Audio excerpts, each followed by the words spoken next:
all at once, there's a natural argument that, no, we are bound together, as a human race. But clearly these bonds aren't affected naturally. That requires actual work and activity and sensibility.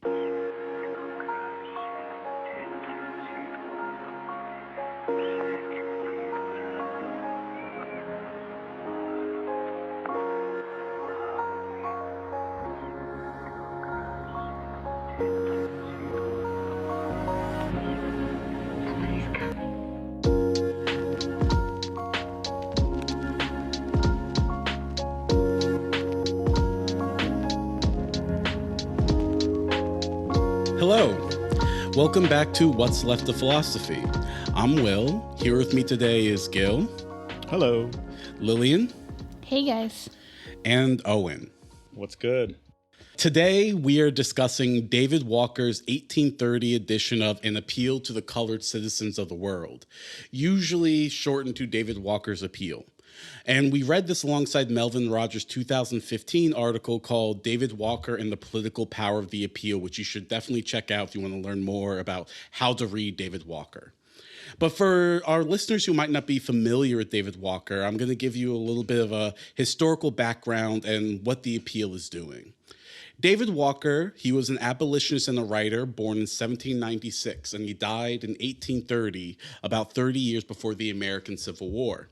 His father was enslaved, but his mother was a free black. So Walker himself was free, given that the United States followed the law or legal doctrine in Latin, partus sequitur ventrum, which literally means that which is born follows the womb. In other words, the condition of the mother and not the father was passed down to the child. I don't want to spend too much time on this in the beginning here, but so our listeners understand what this means, why Walker was free even though his father was enslaved, is that this legal custom effectively created two separate legal and social regimes between whites and blacks. Whereas inheritance was legally codified as following the law of the father, insofar as family names and property were usually derived from the paternal side, heredity of status and race followed the line of the mother. So to get us going, I will say a bit about the distinction I think is at play in Walker's appeal between inheritance and heredity. David Walker's text, The Appeal, is an abolitionist text. It is arguing that black people are already citizens and thus slavery is unjust. It is not insignificant that he addresses blacks as citizens, because this shows that he proceeded with the assumption that blacks already have civil and human standing in this world. We can, of course, as we talk about this, get into the normative foundations upon which Walker derives this assumption, and I believe there are two normative sources, theological and political, and they are a bit in tension. I believe he does draw on the Republican tradition, but he also is drawing upon the natural rights tradition insofar as we are creatures of God, we are endowed with certain rights that cannot be infringed upon. But this use of referring to blacks as citizens is not an unreflective model of rhetoric in the African-American political tradition. For instance, Martin Delany, who comes some years after Walker, actually insists that blacks are not citizens of the United States because they lack their own nation and state. So what Walker is doing, to get back to the distinction I mentioned between inheritance and heredity, is that he's laying claim to a political inheritance of Republican citizenship against the hereditary discourses of biological inferiority or the notion that black people are natural slaves. The appeal was circulated through black communication networks up and down the East Coast of the United States by black seafarers, for instance, and some white seafarers as well. This reflects the creation and existence of a black public sphere and how technological changes such as newspapers and the printing press modulated political activity in this era. For instance, there were incredible anxieties around the spreading of the news of the Haitian Revolution and the problem of blacks coming from the Caribbean basically saying, hey, you'll know we're getting up to some stuff over there. And so I want this to reflect that, in the African-American political tradition, it wasn't only the substance of one's ideas, but how to disseminate these ideas, how to create a public sphere in which these things can be debated, but also so that one can use their own judgment. And so Walker, for his part, was part of one of the first black-owned newspapers called Freedom's Journal. To get us kind of going, I wanted to pick out one thing that I think is interesting that we can think through philosophically with Walker. It's that he constantly refers to enslaving whites as natural enemies. Now, Walker's view is that slavery is contrary to human nature and the principle of non-domination. Slavery being contrary to nature means that for Walker, American slavery is actually a constant state of war. He's explicitly contesting the use of natural history by one of our founding fathers, Thomas Jefferson, and more broadly, sort of nascent scientific racism. This confrontation he's setting up between natural history and political history, I would argue that Walker is showing that the introduction of race into Western political formations encourages the blurring of the lines between natural history and political history, between heredity and inheritance.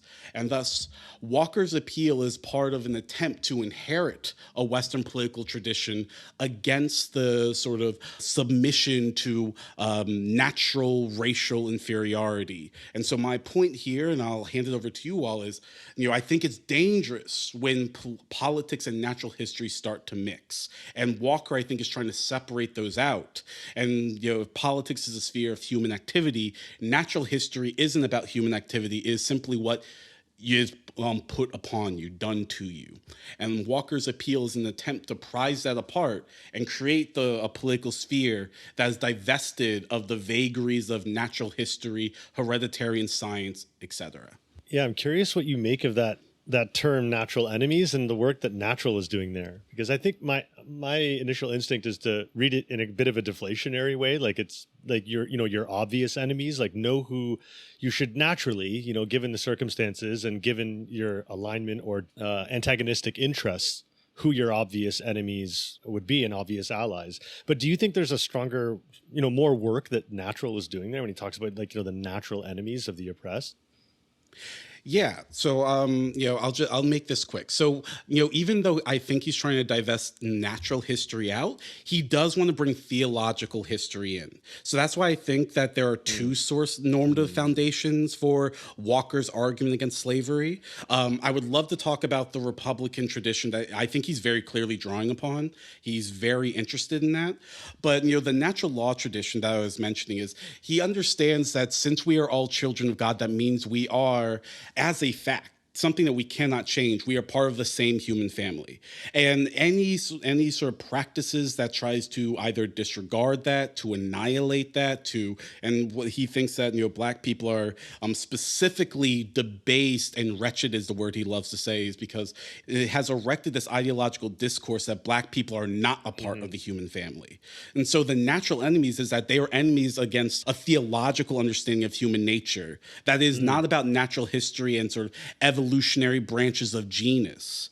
That's actually what I think he's, because he constantly says it, and I think it's more than just pragmatic. He does want to say that slavery is deeply unnatural, which is an argument against even sort of some discourses today, which is like all throughout human history there's been slavery, which seems to be the implicit argument is that there's something natural about this form of domination, and I don't think Walker holds that view at all. Some of what he's doing when he's comparing slavery to even slavery in the Bible is he's saying this is an unnatural outgrowth of even those practices, that this doesn't actually follow from the responsibilities and normative capacities that he believes his public holds. Yeah, I think that that's really useful to situate it in the context of natural rights, because, I think we can get to the republicanism stuff later, but I think that kind of theological intervention, and I too was wondering how those parts of the appeal work together, because there's one surface level reading where he's using the word natural in maybe a more straightforward way, where one talks about natural enemies, and you could read it and think. And I imagine that some of the paranoid white readers of the time would have read it in this way, where those fears of the constantly deferred race war are emerging here. We have a natural justification for slavery, and then they're going to turn it around on us, and these are natural enemies. And so I can understand why why that would have evoked so much fear and anxiety around, especially since I hope we talk about the questions about, who the appeal is for as well, how it was trying to create the public you were talking about, Will. But I do think it makes more sense to put it the other way, the way you just did, because I think if you're trying to make a political appeal, and Melvin Rogers put it in a really helpful way in the essay that we read, which kind of contextualized it within the broader tradition of Americans making appeals. Like, imagine making an appeal in which you're like, I'm going to start a race war, being like a black guy in the early 19th century. Like, it just doesn't make a lot of sense. So, like, then that makes me be like, okay, we got to go. Pragmatically doesn't sound good. Oh my God. Like, y'all know you're outnumbered by the millions, right? I'm just like checking to make sure. Yeah, so I feel like that's a really helpful place to start with, like, the theological arguments, and then we can probably build to the Republican ones too. Yeah, I thought that the preamble, it's, first of all, his rhetorical power and style is staggering. It's like incredible, like how effective he is as, like, in the use of language. But like one of the things that comes up repeatedly thinking about this sort of like theological underpinning of what's counting here as unnatural in the natural enemy is, like, he's constantly asking, like, if God, he says this is in the preamble, if God gives peace and tranquility to tyrants, right, and lets them, inflict such suffering on us, would that be a God of justice, right? And so, like, there's this, and this is like a refrain. It was very powerful how, like, we regularly, right, like, if God were to allow the slavers to enjoy peace under these conditions and for us to suffer such barbarity and indignity, like, if that's a God, it's not a God worth taking seriously, yeah. or worshiping. Mm-hmm. But so, like, he says, I really want to hear more of your thoughts, Will, about, like, his commitments in this regard, because he's very clearly, like, using this as like a screw to turn, right? He's like, I'm convinced that, the Christian God is the God of justice, right? Like, I believe, right? And so this means that consequently that there are, like, actions that need to be taken, that something has to give here.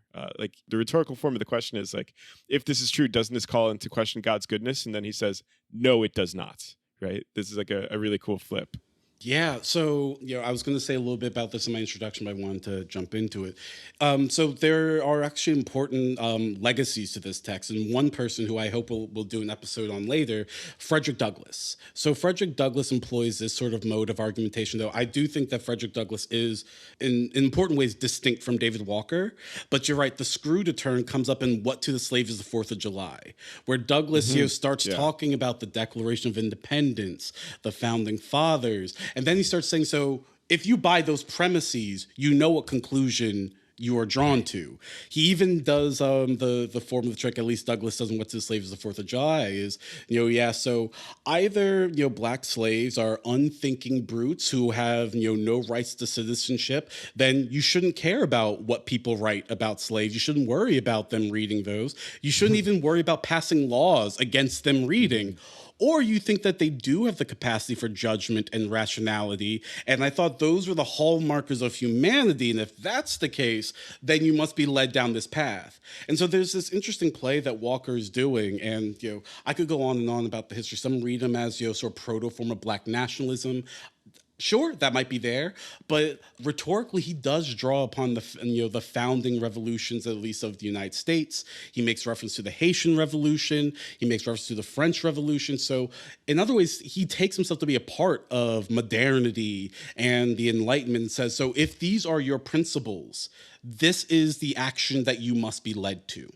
And holding those kind of ideas and tensions seems to be part of what Walker is trying to do, which is create a different type of civic community. I would argue he's trying to argue for a refounding of the American Republic and not like its abolition as such. I was thinking about Douglass also in the famous What to the Slave is the 4th of July, but I was also thinking about one essay when is it right and wise to kill a kidnapper? And there's this way in which, like, the way that he creates this, like, deep, because these are all, like, speeches, they're all appeal, like, that's the nature of the appeal in written form. And I was just thinking that if you're going to make this kind of intervention in the world, then you have to assume that the public that you are speaking to is going to be receptive, both white and black. So first of all, you have to assume that black people are capable individuals who are able to come around to judgments about their circumstances, but you wouldn't try to stoke the kind of like fear or sense of hypocrisy and contradiction in the white audience either if you didn't think along the lines of natural rights that people were capable of coming to understand themselves, however far-fetched. So I feel like that deep theological commitment actually does a lot of work for the style of writing and the kind of intervention. And it does make me wonder about like the kind of interventions that we make today and like how similar or different they are. We tend to lean into like the lack of understanding or like the kind of the chasm amongst the incommensurability. us, I suppose. Incommensurability. And it kind of seems like that when you read Walker's Appeal. You're like, wow, natural enemies. But actually the subtext of it is it seems to be the opposite. And that needed to be the case for both pragmatic reasons, but also for ideological reasons. I mean, I definitely think that's right. But that does need to be reconciled in a certain way, or maybe I just don't see the reconciliation between that and the emphasis on the importance between distinguishing friends and enemies, right? Like the way I read the first two articles, the first one seems to be, this is what you all have done, right? This is the abject condition of slavery that you have created. And then like, don't be surprised that we are these wretched beings that you call us, because this is the most wretched condition that's ever been created in human history. Even if you compare it to like Spartan or Roman or Egyptian slavery, none of them compare to this, to the condition. Just real quick, also, it's really cool how widely read he is. Like, I Yeah, don't mean this in a derogatory It's way. incredible. Like, okay, my dude's showing off a bit. Like, especially in that historical context, he's like, oh, you think I don't know about world history? Yeah. Yeah. Here's every comparative possible. No, it's amazing. And he goes into like a lot of detail about how like the Roman slave actually had it a lot better. And like, Jefferson, you're an idiot if you think that the only thing that separates a slave in ancient Rome from a slave in America is their nature and not their condition, right? So that's how I take the first article. And then the second article seems to be more like, okay, now is the question of us, right? In his voice, right? Like, not the question of what these people have created, this system of slavery and the brutality and the wretchedness that it has created, but the question of us and the question of why it is that we haven't done anything about it yet, or why we're not doing more about it. And he attributes it to ignorance. And when I first saw that claim about ignorance, I thought he was going to talk about, inequalities in the education system or something. And that comes up a little bit, but that's not really what at least it seems to me, ignorance is. Like, ignorance seems to be the inability to distinguish who your friends and your enemies are, and acting in a servile way with people that like what basically would have you killed in a second. Right. And so I do think that cultivating that sensitivity to who your friends are, learning how to keep secrets, right? Learning how to build solidarity, learning how not to work what he calls like collaborating with tyrants just to get your belly full, learning how to distinguish that friend and enemy. I'm curious to see how you guys think that relates to the fact that this clearly is an appeal to a pretty broad swathe of the population. Yeah. So, one thing I was, again, going to say in the beginning that I think is really interesting about the appeal is, on the one hand, it does seem primarily directed towards, other Black people. But I think Melvin Rogers argues this. I think it's right that it's not only for Black people. And what Walker would have to assume in directing this appeal, insofar as he is also talking to some white people, is that he's assuming that they have the requisite epistemological and normative capacities to render a different judgment upon this political and social institution of slavery. And so I'm glad you brought up the fact that, yes, when I first read Article 2, I expected, so we're going to talk about what these schools are like. We're going to talk about mathematics or something. And of course, Walker's like, yes, no, we need that. But I think education for him is, more about a sort of humanistic virtue. And I'm thinking back to our Machiavelli episode. It's about judgment in particular political context so that you can shape the forces around you. That, you can learn, and he spends pages making fun of a guy who's like, I know my Black son is educated because his handwriting is as good as a white person's. And he's like, but can he make judgments though?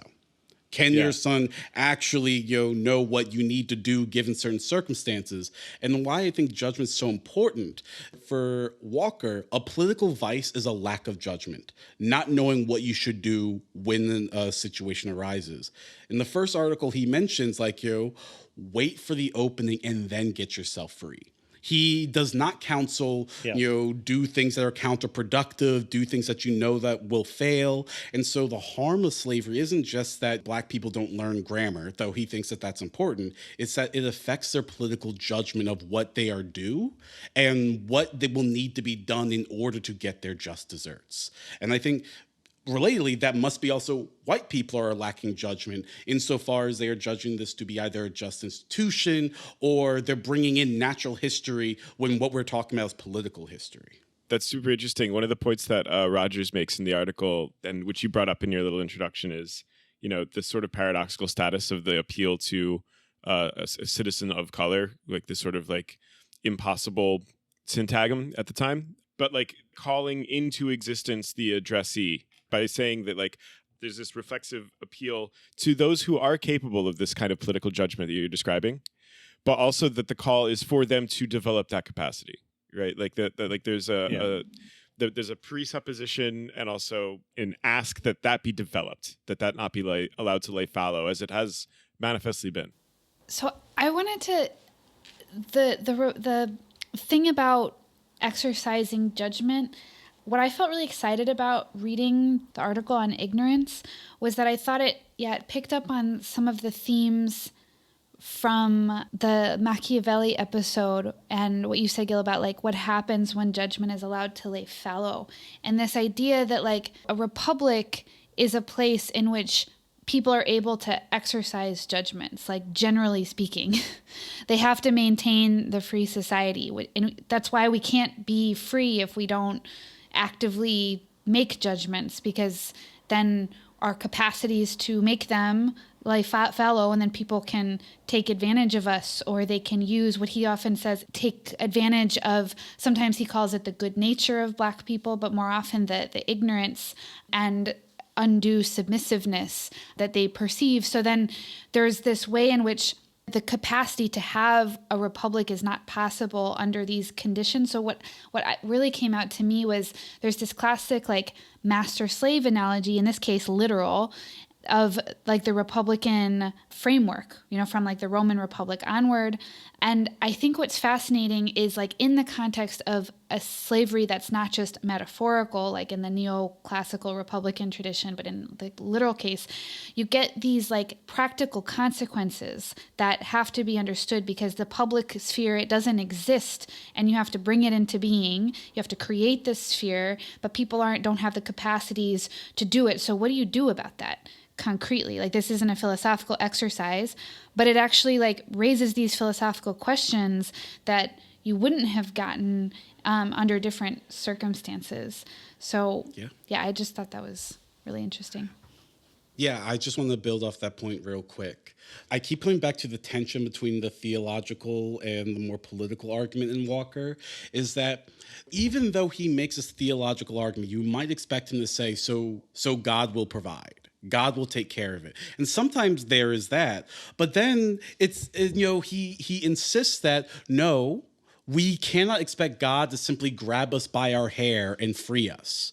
We have to do it ourselves. And I think this actually does come back to judgment, that if you aren't using your political judgment in terms of trying to figure out not just how to get free, but I think the second article is really also about what it means to be free. That's why he has that constant refrain of look inside you and think, is this freedom and happiness? He goes like, nothing against people who like, shine boots and, cut hair, but, being only limited to that, is that really freedom and happiness? And he's arguing that people can come to be convinced that their conditions actually are happy conditions. And so what's strange about the theological argument is that even though he's using this to justify a sort of baseline premise of normative capacities and knowledge capacities, he doesn't rely on the idea that God is the way towards political freedom. That requires politics. And it's as if all of a sudden, God recedes to the background and says, well, it's okay because God says it's okay. So it's like, it's justified in that discourse, but no, this is going to have to be a political problem we resolve. And I actually do think that there's a tension between the theological argument and the political argument. And, I think that's where it comes into tension with the agency of judgment in the Republic, that it has to be on us. Oh, okay. Does that help explain his extreme anti-Catholicism, which comes up in a few places? I think that actually helps clarify. I didn't that for even me. pick up on that. Yeah, he's talking about Haiti at one point. He's talking about Haiti, and he's like, Haiti's, the revolution they're doing, it's amazing. But then he says, however, they're still captured by that scourge of nations, the Catholic religion, and I hope and pray God that Haiti may yet rid herself of it and adopt instead the Protestant faith. I just had no idea what to make of that initially, but I think it might have something to do with this sort of relationship between theology and politics that you were just describing, in which it's not sola fide here, it's not faith, you got to do works, and also this sense that each of us has to be the judge for ourselves, and not falling back onto ecclesiastical authority for interpretation of matters of what is and is not just, and so on. That just occurred to me that actually falls into place a little bit. Yeah, At the time, I just thought it was funny because I like hearing people dunk on Catholics, but now it actually makes sense. If you try to link Protestantism and republicanism, I'm out. Period. We're done. No, we're done. The pot is over. I was going to say that I do think it's important with this concept of judgment to emphasize how much of a practical concept of judgment it is, right? Because I think sometimes when people hear judgment, they're thinking of, just hone your cognitive reflective skills. But it's very clear, in his response to Jefferson, when he says, look, the only way, he cites Jefferson saying, that the condition of slaves in America is a natural condition because black people are naturally inferior in a way that the Roman slave wasn't naturally inferior. That was a problem of condition. So he's saying that, look, the only way that this can be refuted, right? The only way that Jefferson can be refuted is by proving him otherwise with your actions. Right. So it's only by doing, you have to basically show. I mean, he seems to, the parts that struck me the most of the appeal are the parts where he seems to be really struggling with this question of why do we as Black Americans live in the most wretched condition, as he has just described it, in all of human history? Literally he says over and over again, right, that nobody has ever been this oppressed. This is the most oppressed. And so why is that? Well, again, part of it is the condition. Part of it is that it's so much more extreme of a form of subjugation than he believes has ever been practiced in human history. But the other part of it is that we have to, there has to be a demonstration. The part of the appeal is to go demonstrate it, with your that level of practical judgment.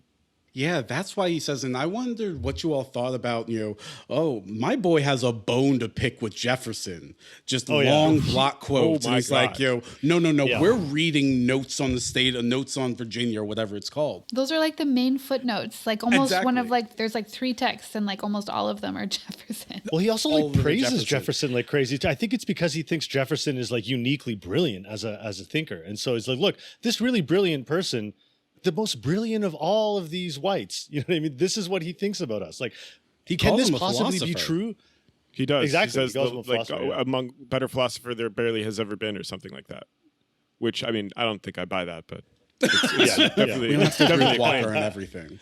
He also says Jefferson's the greatest of all the whites, but then calls the whites the most wretched and abject set of beings that, or the most It's a low devilish and compliment. It's a low, yeah. What's called interesting negging. Yeah, it's negging. Yeah, Walker wanted to neg his way to freedom. And wow, my dude, it only took 30 years after you died, but you did it. You did it. What's interesting about his engagement with Jefferson, though, is that, he's this guy is brilliant and all of that, but also his words have had these, this sort of global effect on how people think about Black people. But his point there also engaged with Jefferson is it doesn't matter how brilliant he is. We have to also be the ones who write about our capacities. He has a line where he says, it's important that we Blacks do it ourselves. And what this tells me is he is not looking for the abstract recognition of Black people's humanity. Yes, he wants it, but it also needs to come from the earned judgment and self-recognition of Black people themselves before the world. Like, the world needs to witness you making these political judgments. And so Jefferson operates in a twofold way, I imagine. One, it's his way of seeding his way into the American foundation and saying, I'm inheriting Jefferson, yet also critiquing it. And two is to dethrone Jefferson and say someone so brilliant still lacked certain political judgment. That he lacked an understanding, if I want to put in my own parlance, he lacked an understanding of the substance of the political by making the political into also a space of natural history where people are separated out into those who are free to make judgments and those who lack the capacities to make judgments. And so there's this strange, also Melvin Rogers calls it a call and response, but this is in a different way. There's a strange relationship he has to the American founding where he wants to call to it and he himself is the response to it.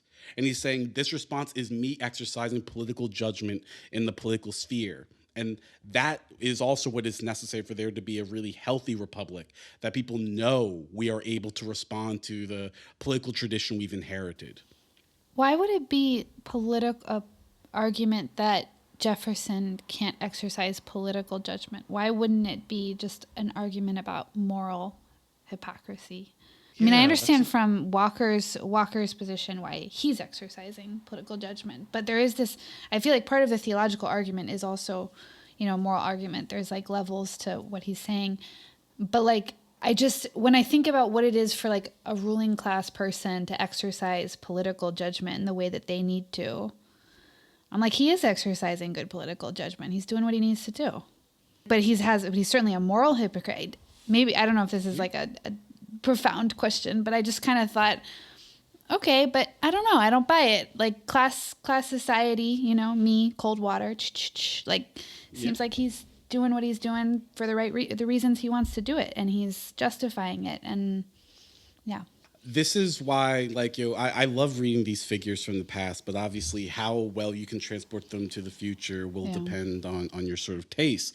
Well, I think it's because for Walker, morality or moral virtue and political virtue, they're supposed to be coincident for him.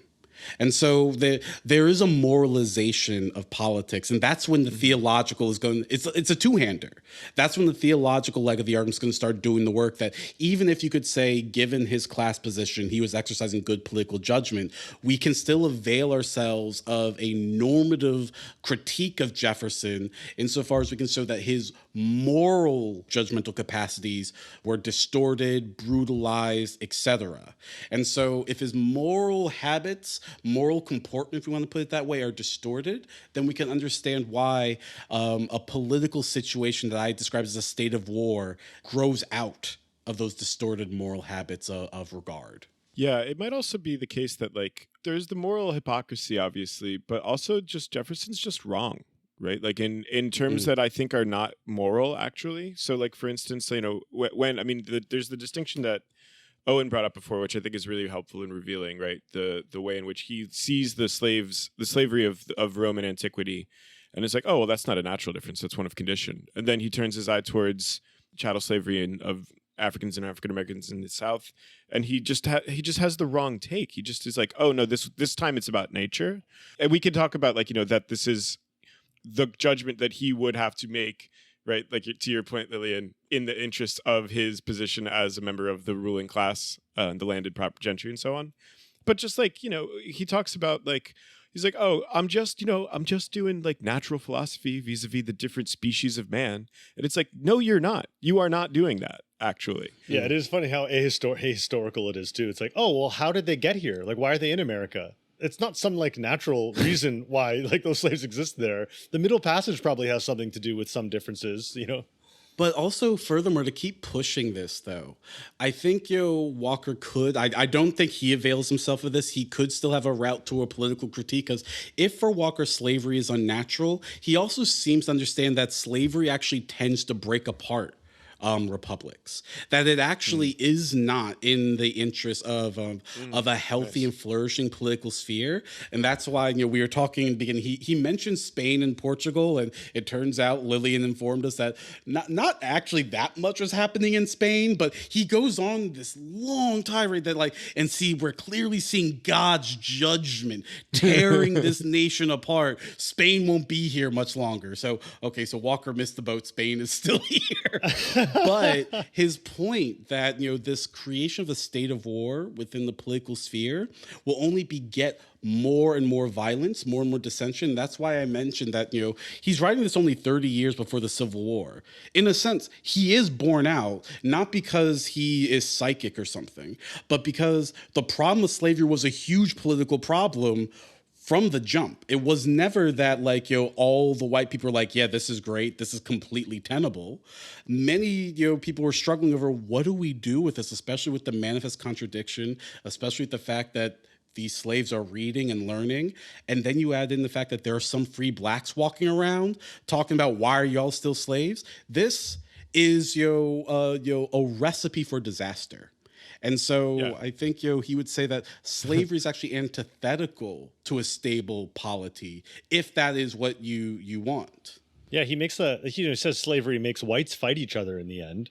And he actually gives he gives the theological argument, but there's a materialist moment too, right? Where he's like, listen, where do you think all this wealth, what are they fighting over? All this wealth and all this crap that they've built up, now they're all killing each other over it, and they're using the wealth they acquired in this process and the barbarity they've acquired in the process to, there was almost a part of it that seemed to prefigure an argument that Du Bois makes in 1917 and then later Aimé Césaire in the 50s, with the kind of boomerang effect on, this is what slavery does to, it's not good for white society either in the end. This is what, it's going to come back to barbarism. Elements of the slave system you set up are going to come back to divide and ruin even the beneficiaries of that system at some point. Yeah, division is the name of the problem. I wonder, so can we talk about division and unity? Yeah, right. Yeah, I was thinking about going back to this question about what makes the slaver the natural enemy, and it is got a theological normative ground, but he always seems to suggest something about unity and the true universality of humanity as being the goal, but also the natural condition that's being upended somehow, so that what's unnatural about these ways of behaving, of these ways of acting, is precisely it's division, and it's reproducing division, right? Or sowing disunity among a body. I mean, he says towards the end of the second article, he says that your full glory, as well as that of all the colored people under heaven, shall never be fully consummated except by the entire emancipation of your enslaved brethren all over the world. Mm-hmm. Right. And then he says, it is, I believe, the will of the Lord that our greatest happiness shall consist in working for the salvation of our whole body. Right. This idea of the whole body of the human race, in light of which, right, there's a moral case to be made against division, but also it's just unnatural in almost a non-moral, in almost a physical sense, right? It seems there's a physical error is happening here. So I hope this doesn't take us too far afield, but I know that this is a pet thing that I think, Ben, you all read the Rogers article, and Adolph Reed comes up.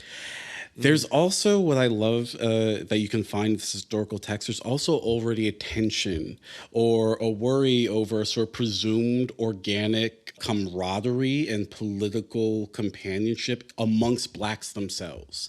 So remember that Walker is a free black, and so this is already a kind of cleavage even within the so-called black community. And what Walker's trying to incite is a political judgment that sees you as part of one corporate body, that he is worried about certain blacks who might be nominally free and well, I got mine, I think this is pretty good for me. And so he calls them the swell bellies. The swell bellies, yes. And Walker has no love for the swell bellies. And so this is also an attempt to create bonds of solidarity that doesn't assume that they, this is where I keep coming to the tension. All at once there's a natural argument that no, we are bound together, as a human race, but clearly these bonds aren't affected naturally. that requires actual work and activity and sensibility. And so, what I also find interesting reading this text from the 1800s is you also have, already have the problem of Black solidarity, a presumed cross-cultural or cross-status alliance, and seeing that it doesn't naturally work out that way. That you can have people who will, Walker is vicious about, who will sell out, who collaborate. Snitches. He's very vicious about he snitches. does not like snitches. And so I also Which I think find has that an important very interesting. historical importance for organizing slave rebellions, right? Like at the moment, the primary way that that's envisioned in practice is conspiracies, right? Conspiracies, and most of them were suppressed. But I think you can sense the importance of that. Like you have to work with your basically like you need solidarity with your co-conspirators, and you need to keep your mouth closed and never, curry favor with the tyrant by sharing secrets. There needs to be trust. Yeah.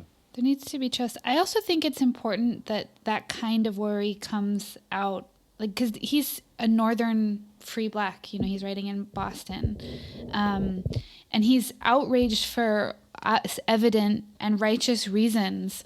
But I think part of the worry that he has about the ignorance of even other free Blacks or people who see reasons to collaborate is that that's probably more evident to him in the North. Like there's this conversation that I think people are aware of reconstructing this false image of even the Jim Crow South as like people all sharing the same condition. Of course, there are class differences, there always have been, but segregation creates more of a material basis for racial solidarity, as did plantation slavery. But I think what it draws attention to is that even if that's true, there's always been this like geographic and political tension that has never not been there. And I do think that the way that we're taught about race politics, at least from a young age, I think people learn to think more critically about it as time goes on, but you kind of assume these solidarities, and it's a way of actually kind of decomplexifying Black political life and taking less seriously political differences than you would for other social groups. And like, that's what I take to be Reed's concern anyway. I know he has political opinions about like what he thinks the basis of solidarity is completely, but I feel like that's his critical view, is that it's actually not taking seriously the variety of political arguments that would emerge because you assume that solidarity, and then you do a disservice to what is actually going on in the thinkers themselves. That's how I interpret it anyway. No, I think that's right. And, I don't want to avoid this question for too long, but I was wondering what you all thought about the role of violence in Walker's text.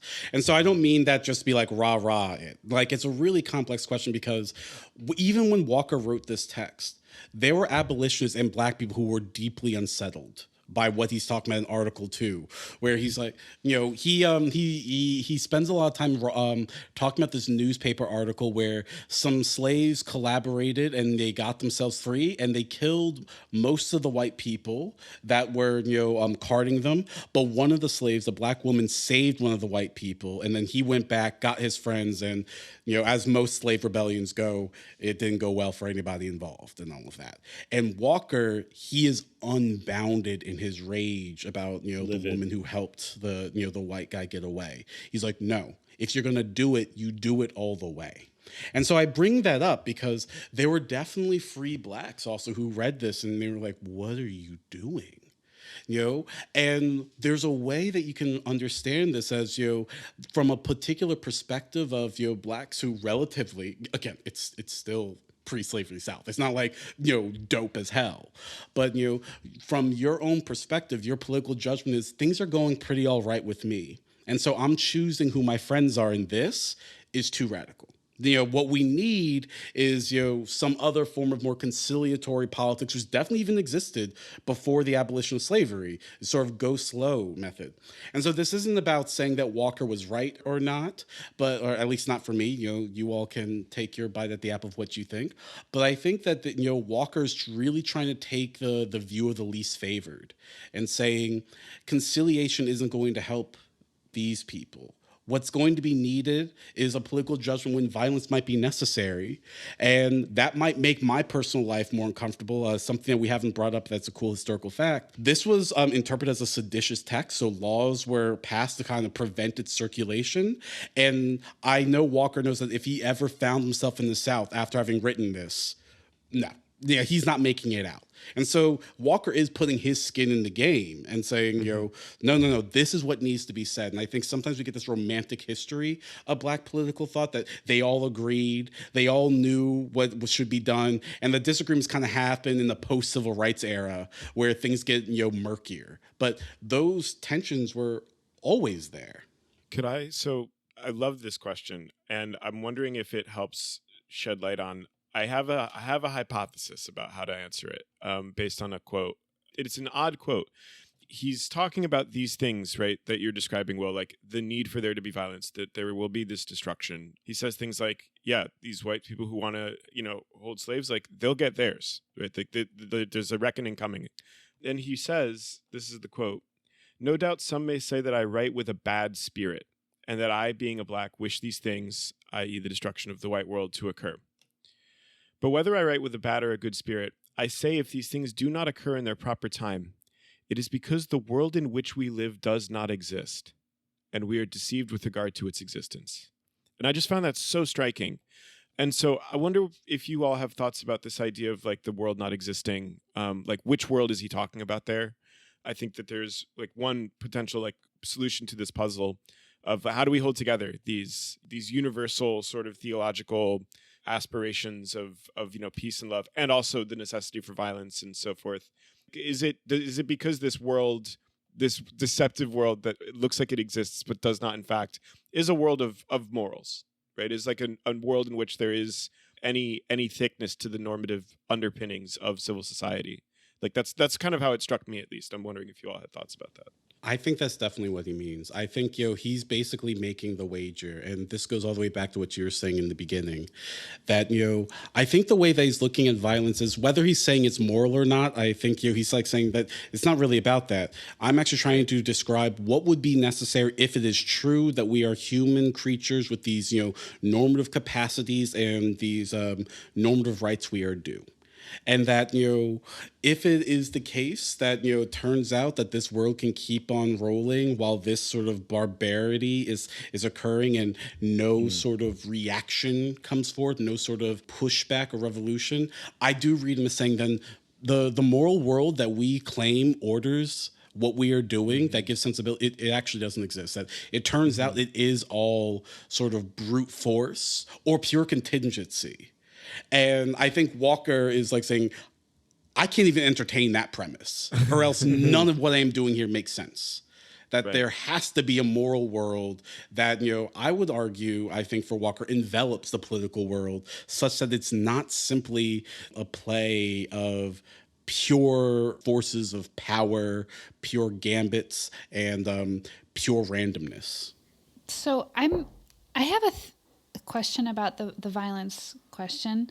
I was realizing that I have all these opinions about violence, but they're probably not actually rooted in the text at all, because I'm somebody who doesn't notice claims like that all that much, and I realize that I'm just not the average reader that is struck by the claims about violence, because I tend to be like very critical of like adventurism when it comes to violence, but I also tend to just like deflate the kind of moral worry about violence under these kinds of conditions. But I also understand that when Black authors talk about violence, people get very preoccupied with this, and they get preoccupied with this with Fanon most notably, but I think others as well.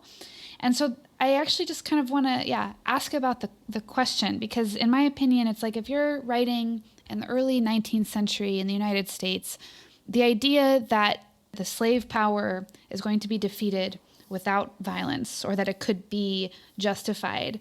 I understand that this is an argument that for people at that time, they had to make in real time. But it just seems, as a present day reader, I'm like, okay, well, obviously, and so I'm wondering like where the question comes from, where the concern comes from, and then what salience that might have for contemporary readers. Like what's the worry then and what's the worry now? Yeah, I agree. There is that tendency to seize on the question of violence in Black authors really often, and I think, I mean, so I think one of the ways to pose the question, some of the questions that are surrounding the question about violence, but maybe not make it about the violence per se, is to bring it back to the question of enmity, right? Because it seems like one of the things he's trying to drive home in his lament of people that do not judge correctly when violence is necessary, right, is that one has to recognize in politics like where the limits of dialogue and where the limits of being an interlocutor,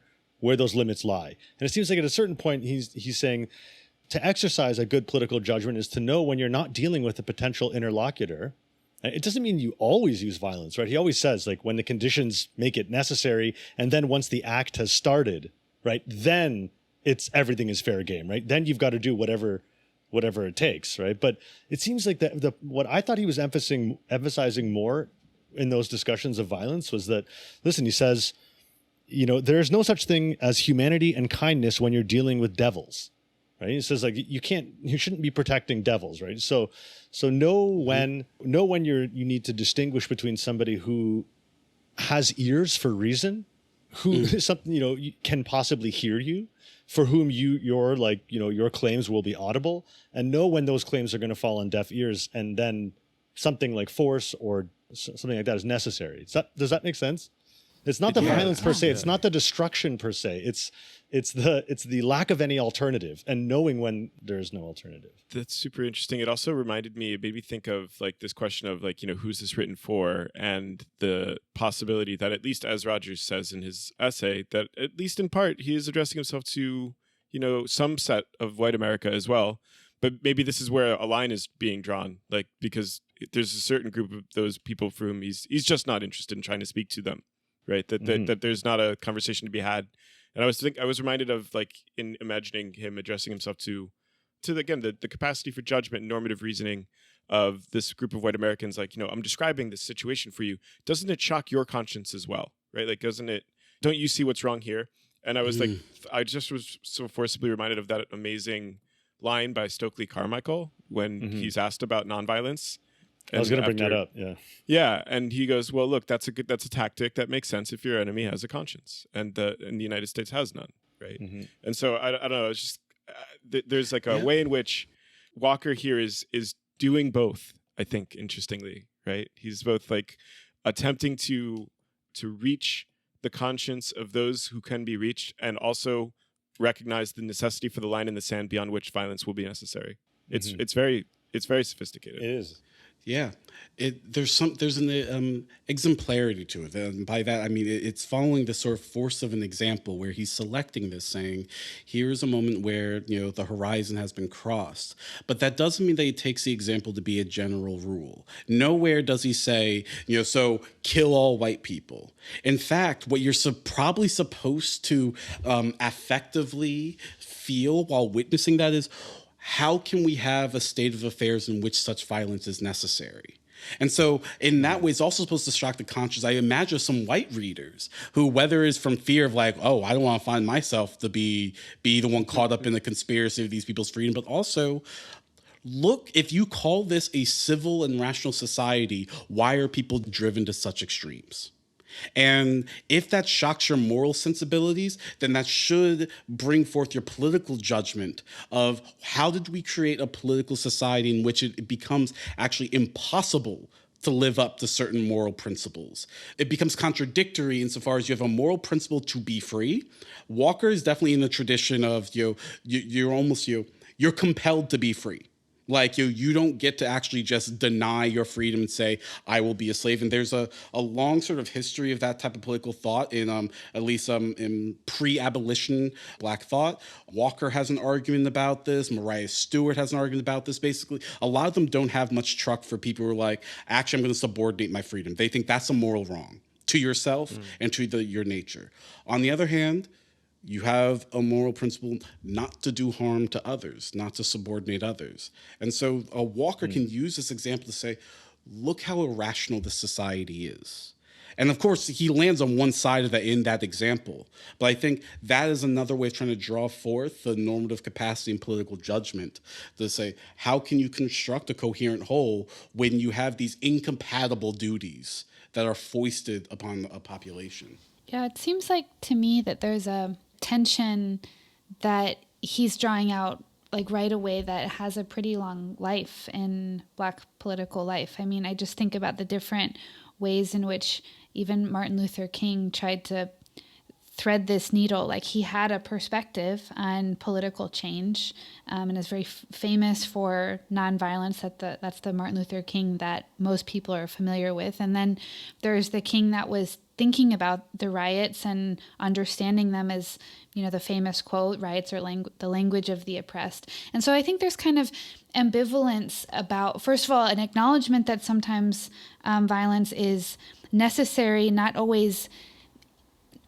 maybe sometimes as a political strategy for others, but he kind of concedes that it might be kind of the inertia of an unjust social structure is what is going to lead to violence.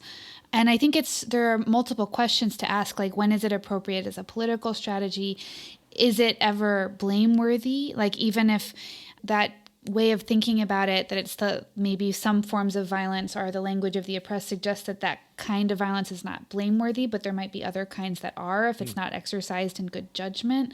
So I just think that, I guess maybe my original question about what's the worry here is, it just seems like when people are worried, it seems like we're talking about violence like in this undifferentiated way, and there's actually lots of political and normative claims that are out there to be made and that have been made. I really do think of the problem of violence is often taken in sort of, let's say, broader discourse. It's as if that's the place where if you need political judgment, that's where you're going to need it. But often we address it as this taboo of let's pretend it's either not there or obviously it's clearly blameworthy. But I think we do need to have political responses, political arguments, and philosophical argumentation about, so what is the role of violence within a polity? It seems like we've assented to some forms of violence in the polity, but how are they legitimate? And if the polity needs some sort of refoundation, well, I think all four of us have had enough of the sort of rosy idea of like, do what MLK did and give a great speech, on the steps of Washington, D.C., tell people you have a dream and then watch everything change. I think, sometimes like people are looking for a precise, formula. And I don't think violence, especially in a polity that is riven by division, riven by inconsistencies, you're not going to get that formula. And that's why I think, the sort of nature of this episode has been so much about judgment. That is what we need to cultivate. And I think for Walker, judgment is a habitual practice. It is something that you need to constantly be training and working at, rather than something you do as a one-off and then you're all right. Well, that does it for us today. New episodes of What's Left of Philosophy come out every 2 weeks wherever you get your podcasts. Before closing out today, we'd like to take a minute to thank some of the people who are supporting the show on Patreon. We couldn't do this without you and are really grateful for your support. We're shouting out our patrons 20 at a time until we're caught up, starting with our earliest supporters. So today, we would like to thank Josh Pointing, Francis Sen, Sam Nolan, Joshua Dunnigan, Adrian Bradley, Alexander Stoffel, Jonah, Matt McGarry, Drew Levanti, Tom Krell, Eric Lee Warner, Ryan Fries, Mary LeBlanc, Farron Fick, Charles Conway, Nicholas Watkins, Cameron Duncan, Sean Sweeney Good, and JM. Apologies for any mispronunciations, but we really appreciate all of your support. If you'd like to support the show like those lovely people, please subscribe to our Patreon at patreon.com/leftofphilosophy and follow us on Twitter at leftofphil. Thanks for listening, and we'll talk to you next time. Bye-bye. Thanks, everyone. Bye. Take care, y'all.